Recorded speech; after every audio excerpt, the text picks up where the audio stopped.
take one, Tyler's testimony. I grew up in the church. My parents were youth pastors at a church called Living Hope.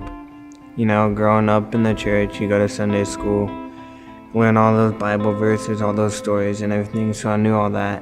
And then we ended up going to my grandparents' church for a while when I was kind of off and on, like on fire for the Lord, working on my relationship, doing things for Him, you know. And after a while, we had some issues there, which really affected things in my family and things about church for me.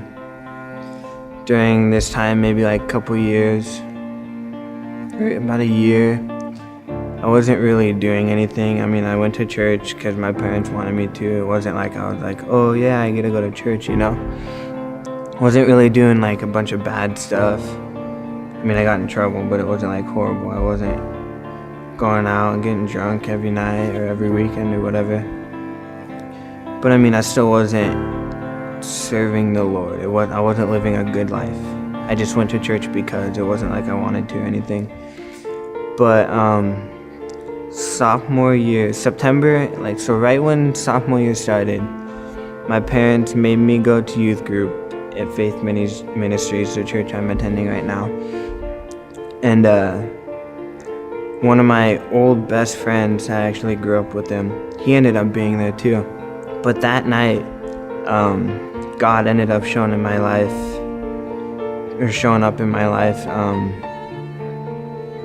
probably the gnarliest way that He has up until then.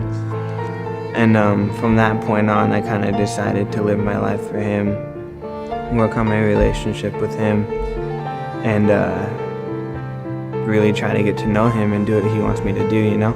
He obviously put skateboarding in my life for a reason, and then He brought BFC in, so that totally went together, and it was a God thing, because I probably would have never thought of doing anything like that.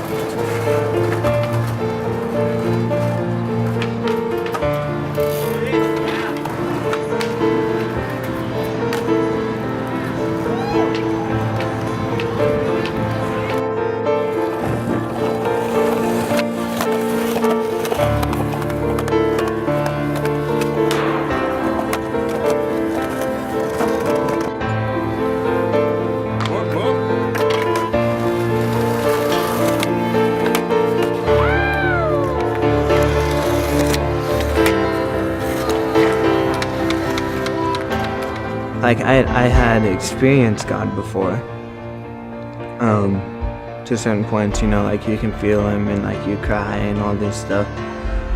But that night was like the most intense night. Like, I couldn't even hardly stand up. His presence was so gnarly.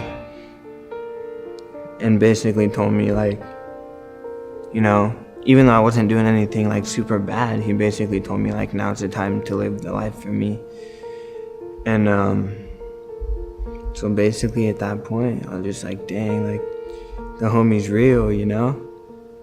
So that was when I kind of decided to really have a relationship with Him, rather than just doing whatever because my parents want me to do it. It was more like I wanted to do it. I wanted to grow with my relationship with Him, you know? So it's kind of what happened.